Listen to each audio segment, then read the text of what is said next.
On today's episode, we have neurosurgeon and neuroscientist Dr. Darlene Mayo here to talk about the mind of the addict in their addiction and the mind of one in recovery.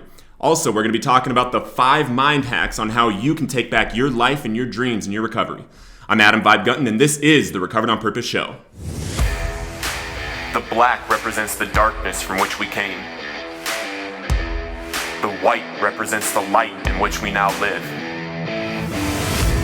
And the red represents the passion it takes to live recovered on purpose. Today's episode is brought to you by Recovered on Purpose. Recovered on Purpose was founded on the belief that addiction is an epidemic with a rising death rate that can only be stopped by recovered addicts attaching to mission and living on purpose. With all the treatments, all the fellowships, all the churches, etc., why is it the average age of youth drug experimentation continues to lower while the overdose and relapse rate continues to rise? We believe the best relapse prevention for addicts in recovery is living inside the purpose God created for their lives, and Recovered on Purpose is a bridge to help any addict in recovery find and live on that very purpose. We believe every addict struggling has the ability to find a God of their understanding and recover from a state of hopelessness and active addiction. Once this decision has been made, we are a movement of telling our stories in powerful, impactful ways that take away the stigma of weak willpower and shows the true power it takes for us to recover. Our stories will be shared with society in the form of books, interviews, social media, and more. Most importantly, our stories will be utilized in the school system to deter the future generations from going down the path of drug use and addiction. Not many addicts are deciding to have permanent recovery. Many of us that become addicted will never taste the freedom of being recovered on purpose. But we that do shall rise up as an army against this evil, so younger generations do not have to experience the same horrors we did. Our stories are our greatest weapons. If this mission jives with you and you want to have a Recovered on Purpose shirt shipped to you totally free, like this video, share this video, and comment below "shirt" for a chance to win. If you are interested in finding out about your business being a sponsor for the Recovered on Purpose show, go to recoveredonpurpose.com/contact and tell me about your business and why you think it would fit well with this show and audience. All right. I'm so excited about today and the guest we have, my good friend, Dr. Darlene Mayo. Dr. Mayo, thank you so much for being here. Oh, thank you for having me, Adam. It's such a pleasure. Awesome. So Dr. Darlene Mayo is a neuroscientist and neurosurgeon. Her and I have become friends in one of our entrepreneurship groups. She is making a huge impact she's a 4-time author, and she's actually doing a new tour for a new book right now. Dr. Mayo, why don't you tell us about that a little bit? Yeah, so this book, it's called The Science of God's Healing Power. And the reason I wrote this book is no matter what your level of faith is in healing, whether that be supernatural healing or whether that be traditional medical-based healing, I want you to know that there is more faith that you can have. All right, that whatever we believe, we can raise that through some very specific principles. Now, I use both scripture and science and show you how specific keys in science unlock truths in scripture so that you can actually access your healing yourself. You don't even need an intercessor, which is something that is a little bit of a novel concept. Awesome. Thank you so much. So I do want to jump into basically, the Recovered on Purpose mission. You know what I'm here to do, and we are here with an audience that is either addicts that are suffering, family members of addicts, or a lot of us are actually addicts in recovery. So what I wanted to talk about first, and we've had a couple discussions like this, but I wanted to talk about the addict's mind and what kind of happens with us while we're using, why it is that we actually get addicted, and then what's happening in our drug use and why is it that we can't stop. Yeah, absolutely. So the first thing that you need to know is that anytime you choose an action or even have a thought, you lay down a pathway in your brain. The more times you have that same thought, the more times you perform an action, that pathway gets stronger and stronger, eventually forming what I call super highways in the brain. All right. Now, particularly with addiction, one of the problems is that brain chemicals are released that are associated with pleasure, such as dopamine, right? So it gets into this very vicious cycle of the brain pathways are getting stronger, more and more dopamine is getting released, and it's actually being stimulated a lot of times by the substance. So if you do not have the substance, you do not get the dopamine release. Yeah. And that, that really causes a problem, because we need these brain chemicals, not just for happiness and motivation, but just the homeostasis of our brain, the way our brain is supposed to function. Yeah. And I remember in my active addiction, when I would wake up in the morning, one of the first things I would think about was drug use. If I didn't have drugs, the first thing I would think about would be, how am I going to get them? What am I going to do to get them? Is the dope dealer up? And now my brain works completely different when I wake up now, and the things that I think about now. But it's almost like it's similar. So why is it that when we wake up, our mind is like automatically first thought thinking about drugs? And we're talking specifically to people that are struggling right now, because we want to tell you that, we understand what it's like to wake up in the morning and just be thinking about drugs. And so why is it that when we wake up, our first thought would be on drugs, and what's going on with that? Right. So again, that goes back to those brain pathways, and you are forming a habit, right? So habits are formed by these pathways in the brain. And so it's just natural for you to do this as you are using. Additionally, because the using is usually related to pain, right? You're having some sort of pain, you're trying to recover from that pain, right? So you're using the drugs, and then that's producing more pain, and you get into this vicious cycle where that's the only pathway that your brain is focusing on. Yeah. And another question, I've recently talked to a friend about a lot of people that have been through sexual trauma or different abuse traumas in childhood. I personally didn't go through those kinds of things, and I still became an addict. But what we found is that not every addict has gone through those types of traumas, but a huge percentage of people that go through those types of traumas end up using substances, end up using some kind of mind-altering substance to get through that stuff. Can you tell us why somebody would use drugs to get by their abuse? Yeah, so we're trying to get relief from that pain. So first of all, with trauma, something very interesting happens in the brain is the emotion gets buried with that particular memory. And that's why we see PTSD, post-traumatic stress disorder, because those brain pathways, they form much more quickly and more intensely anytime there's significant emotion attached to them.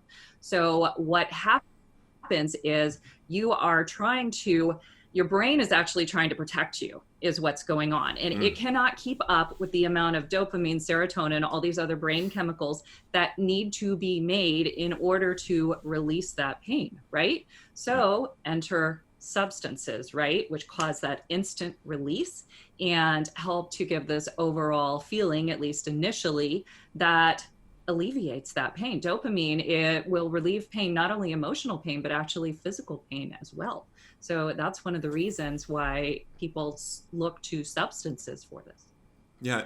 And if somebody has habitually and gotten in the pattern of using drugs to cope with life, using drugs to cope with feelings and trauma and things like that, what is one thing other than the normal? I mean, we all know different ways of recovering of 12-step fellowships and God and those kinds of things. But what is one thing scientifically that we can actually start training our brains to do that will deter us from using drugs to cope with life? What are some different things we can do? Well, I have 5 mind hacks for you that I am going to give you today. Essentially, what you need to know is that the brain pathways you have built during addiction have to be broken down, and new pathways have to form. Otherwise, you are going to struggle intensely in recovery. So the 5 mind hacks that I have to give you today are designed specifically to do that, to break down those negative pathways that we want to get rid of and build up new healthy pathways. Awesome. And I do have those 5 mind hacks here. We're going to talk about those in just a couple minutes. I do want to talk about the superhighways of the addict. You mentioned the superhighways. Tell us about those in the mind of an addict, and then one that is actually moving into recovery in those early 60 days of recovery. Okay, so the superhighway of an addict is they wake up in the morning, and it can either just be a habit, right? The first thing they do when they open their eyes is want to use or look for a way to use, because that is just like when you wake up in the morning, some people go and get a cup of coffee, right? This pathway can form. But the other problem, as I just mentioned, is that there is something driving that pathway that has not been dealt with, which is why I have a lot of issues with legal organizations, right, that come in and say, you have to stop using, without actually helping someone to deal with the problem that leads to the using in the first place. Until you deal with that, when you deal with that, actually, that is how those brain pathways will start to change. So one thing that you will notice about someone in recovery is you will start to see things that are a little bit different every day. All right. A lot of times you don't have this dramatic moment of everything changing at once, right? That's not how the brain is structured. It changes little by little. So we start to see an inkling of a desire, right, that will change, or when we interact with someone else who is in recovery and how we respond to them, that we may respond to them a little bit differently and not have a negative viewpoint of them, right? We are encouraged by them instead. So as you start to notice these small changes, all right, that is when you want to reward yourself for that, right? And that reward mechanism is how you will release more dopamine, and it actually helps you to not want to use. Yeah, I love that so much. So one thing that you just brought to my attention, something I wanted to do for so long while I was still using, I always wanted to go skydiving. But for some reason, like the amount of money that I would have to spend, or how I say it, I would have had to spend a lot of dope to go skydiving. I was never able to do it in my addiction. But somewhere around like 5 or 6 months clean and sober, I went skydiving, and that experience was just incredible. And I felt like it was a reward. And I remember sharing with people, like it was something I always wanted to do, but I never was able to do because I was struggling with this addiction. I wasn't able to get away from drugs for that long. So yeah, I love the reward system. Now I want to jump into the mind of the addict in recovery, and we'll touch on this real quick, because we actually had a discussion a few weeks ago about how these super highways that the addict has formed, and like I was alluding to earlier about when I used to wake up in my addiction, I would immediately start thinking about, do I have dope, or how am I going to get dope, or how, like, what do I have to do to get it, and all that. Those are my first thoughts. And now my first thoughts are usually on either God or something that I set up the night before that I'm going to wake up and go do. Like I'm going to wake up and go on a run. I'm going to wake up and go do yoga or work out or study or whatever it is. What is it that, because you were saying that the mind of the addict is actually almost trained to form good habits. So talk about that a little bit. Yeah, actually, that's one of the benefits that we don't even talk about. But if you're somebody that has struggled with addiction, you are excellent at forming habits. You know, I work with a lot of individuals that have not gone through addiction, and I struggle to help them form habits sometimes. But that's something that comes very naturally for someone that struggles with addiction. It's a good thing, because the reason it's a good thing is if you can form that habit, guess what? You can change that habit. And sometimes I think that the mind, it gets so clouded with the substances or even the belief and the self-doubt that you can't do that. But let me tell you what, you created those habits in the first place. You can absolutely change them, and you can change them better than most other people in the world can. Wow, I love that so much. I love that. And hey, we're going to get into the 5 mind hacks that Dr. Darlene Mayo has brought. But first, we're going to do a quick commercial break to talk about our sponsor. Today's episode is brought to you by Recovered on Purpose. If you want to become a part of the team, go to recoveredonpurpose.com/contact and tell me about yourself and your recovery and just what you want to do with this movement. If you want to have a free t-shirt sent to you, comment, like, and share this video. Comment shirt and tell me which one you like and what your size is. All right, let's get back to it. All right, everybody, welcome back to this episode of the Recovered on Purpose show with Dr. Darlene Mayo, and we are about to talk about the 5 hacks that you can use in your recovery to take back your life and your dreams. All right, I love these. I read over them, Dr. Mayo, and I'm really excited to talk about them. And it's really funny. A couple of them I actually just shot some videos about. So it's really funny that you actually bring them up as the hacks that work scientifically. So check these out, guys. Hack number 1. Dr. Mayo, tell us about this one. Yeah, so hack number 1 is one of the first things that we need to do in order to start to change those brain pathways. It's going to sound very simple, but from a scientific perspective, it is very, very powerful. And that is changing your environment, right?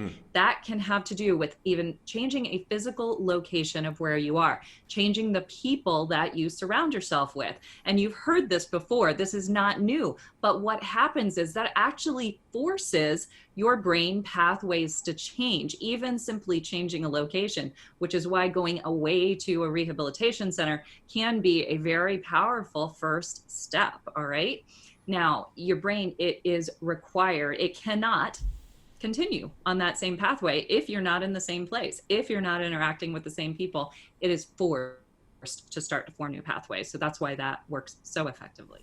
I love that. And I've actually noticed back in my addiction, I was basically surrounded by drug addicts using. There wasn't a whole lot of people that I was surrounding myself with other than drug addicts. I wasn't able to spend a lot of time with them because I was just doing different things and thinking different ways than most people wanted to hang around.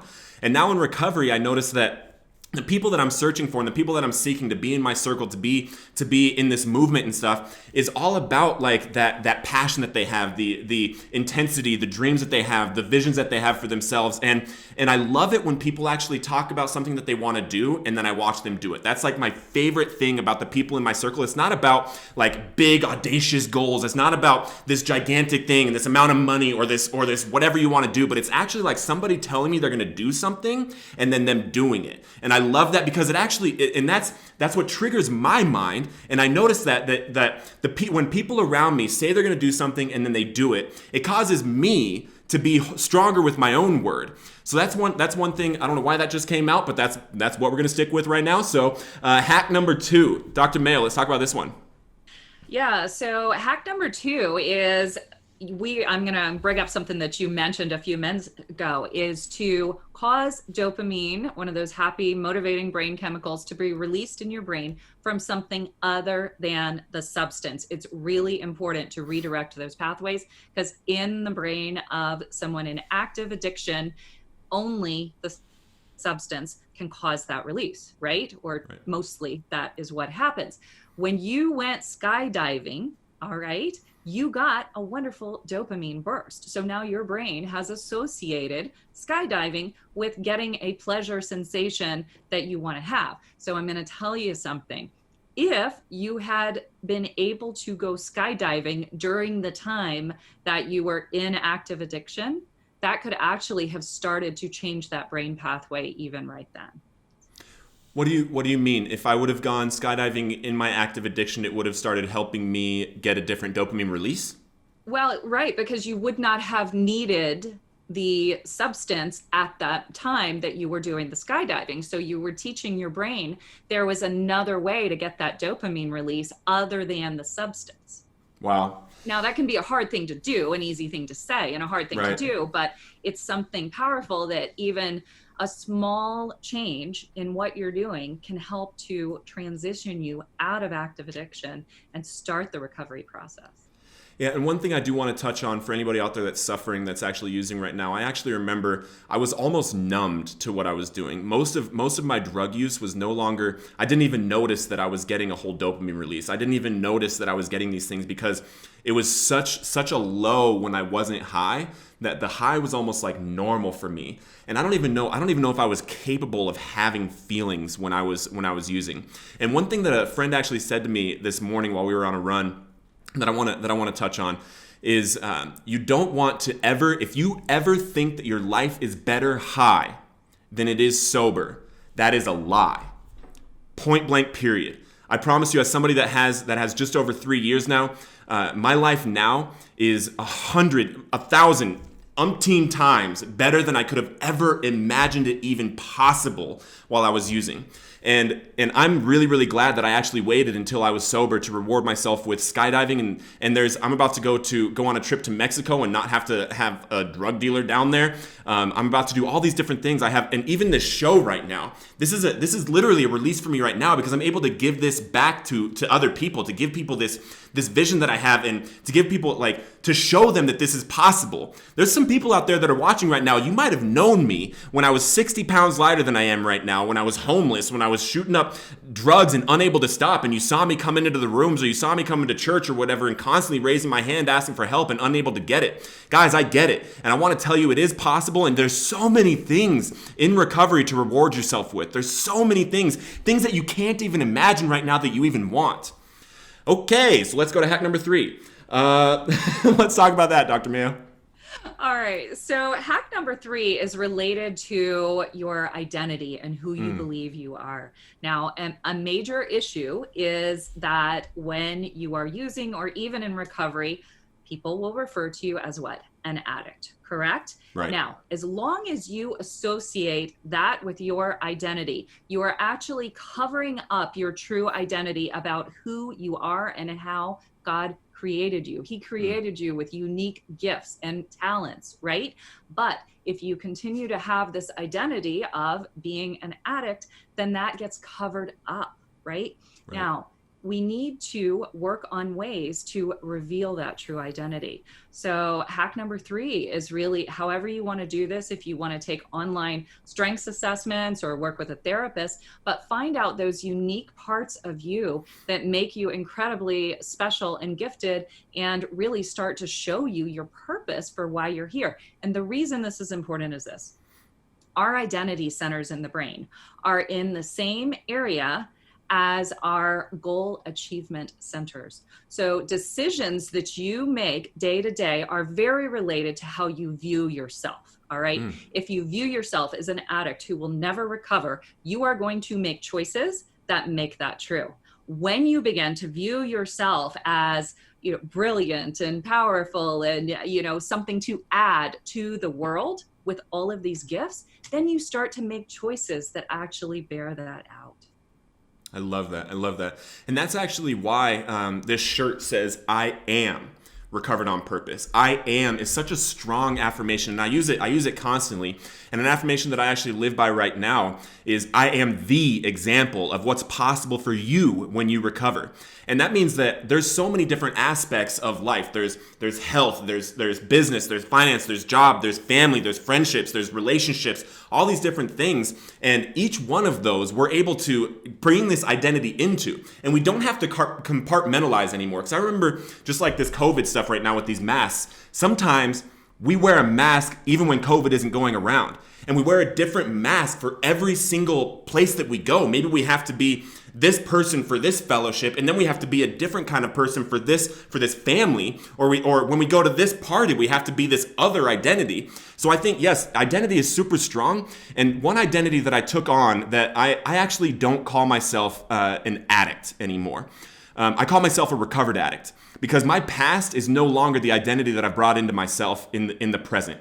I am no longer an addict that is helpless. I'm not powerless over drugs and alcohol anymore.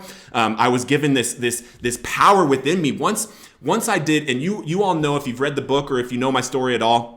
I was dramatically saved by Jesus, and then it actually didn't work for me for about 25 days to get relieved from the obsession of drug use. I had to do the 12 steps, and then once I actually had this spiritual awakening on day 25, and then on day 26, the obsession had left. And since day 26, when I realized I no longer wanted to use or drink, which was the first time I'd ever experienced that since I was 12 years old, I called myself a recovered drug addict, and I will never take back an identity as just an addict anymore. And sometimes, guys, I think that it's as strong and as powerful just to declare it.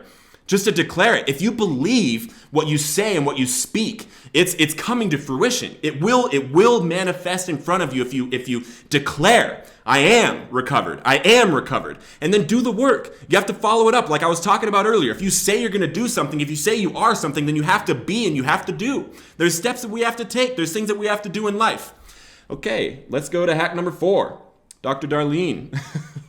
Goes very much along with what you were just saying, and that's that we have to release any shame, any guilt associated with choices we have made in the past. All right. You have to forgive yourself. Until you forgive yourself for those choices and understand that today is a fresh day, right? It's about what you're doing today, what that choice is today. You will continue to bury those emotions, and those emotions, until they are released in a proper way, can actually lead to relapse. This is one of the main reasons that people can relapse, is when they do not forgive themselves. So I use a technique based in brain science to help you do that. And essentially that involves you closing your eyes, seeing yourself, right? Looking, like kind of looking at you in your mind's eye, and really releasing those things, saying, here are the things that I did. I'm sorry.